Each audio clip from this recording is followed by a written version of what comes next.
Hai Bunda, apakah kalian tahu cara mengatur jarak kehamilan?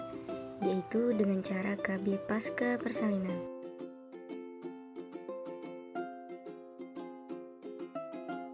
KB pasca persalinan merupakan pelayanan KB yang diberikan setelah persalinan sampai dengan kurun waktu 0 sampai 42 hari.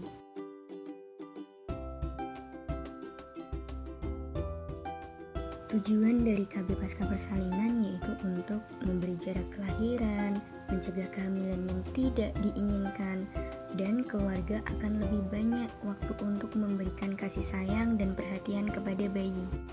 Macam-macam metode kontrasepsi yang dapat digunakan oleh ibu pasca persalinan yaitu yang pertama ada IUD, merupakan metode kontrasepsi yang dimasukkan ke dalam rahim, tidak mengganggu produksi ASI dan dapat mencegah kehamilan. IUD ini dapat dipasang setelah kurang dari 48 jam setelah persalinan.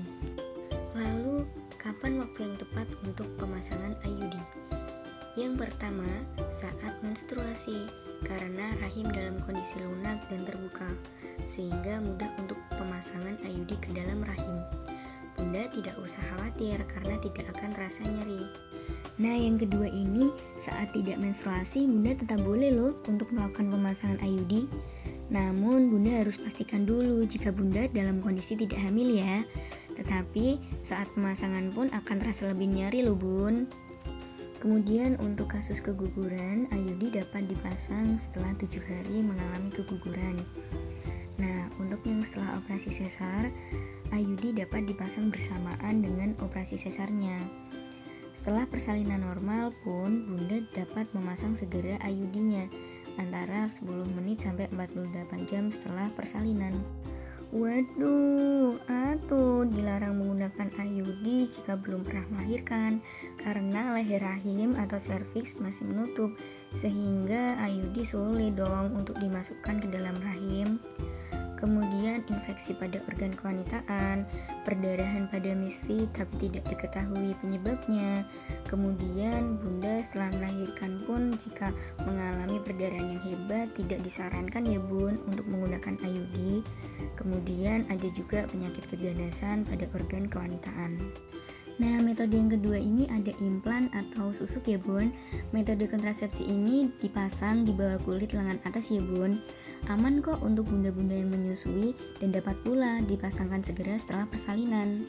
Kapan Bun waktu yang tepat untuk pemasangan implan? Yang pertama saat menstruasi. Yang kedua saat tidak menstruasi pun Bunda juga boleh kok untuk melakukan pemasangan implan. Tetapi dalam waktu 7-10 hari setelah Bunda memasang implan, Bunda dan Ayah tidak boleh melakukan hubungan intim dulu ya. Tetapi jika tetap berhubungan, Bunda dan Ayah harus menggunakan KB alami atau bisa menggunakan kondom. Bunda juga boleh kok memasang implan 7 hari pertama setelah keguguran. Jika Bunda tidak menyusui eksklusif, 6 minggu setelah melahirkan, Bunda bisa kok melakukan pemasangan implan. Nah, tapi jika Bunda menyusui eksklusif, yaitu 8-12 kali dalam 24 jam, Bunda diperbolehkan memasang implan setelah 6 bulan melahirkan ya Bun. Nah, jika Bunda tidak menyusui sama sekali, 3 minggu pertama setelah melahirkan, Bunda boleh kok memasang implan. Waduh, Bunda tidak boleh ya memasang implan jika diduga hamil, mengalami keganasan pada organ kewanitaan, kemudian keluar darah dari misfi tapi tidak diketahui penyebabnya. Metode selanjutnya ada kondom. Kondom merupakan kontrasepsi penghalang jangka pendek yang digunakan oleh pria. Kondom apabila digunakan secara baik dan benar akan sangat efektif kok Bun sebagai alat kontrasepsi. Selanjutnya yaitu metode suntik KB, merupakan metode KB hormonal jangka pendek. Nah, suntik progestin 3 bulan ini aman kok bagi bunda-bunda yang menyusui. Tetapi KB suntik progestin 1 bulan tidak dapat diberikan pada bunda yang menyusui karena akan mengganggu produksi ASI ya Bun. Metode selanjutnya adalah pil KB. Pil KB progestin atau mini pil dapat segera digunakan oleh bunda yang telah bersalin dan aman kok untuk bunda-bunda yang menyusui. Tetapi untuk pil kombinasi tidak disarankan untuk bunda-bunda yang menyusui ya, karena pil kombinasi mengandung hormon progestin dan estrogen yang mengganggu produksi ASI Bun. Nah, metode yang terakhir ini merupakan metode steril atau biasa disebut dengan tubektomi atau MOW. Merupakan operasi bagi wanita dan tidak mengganggu produksi ASI. Mitos sudah berkembang sampai mana-mana. Tapi kita tidak perlu takut akan mitos tersebut karena jika pemasangan KB dilakukan oleh tenaga medis yang kompeten, maka tidak akan terjadi seperti mitos yang beredar. Di mana sih kita bisa memasang KB?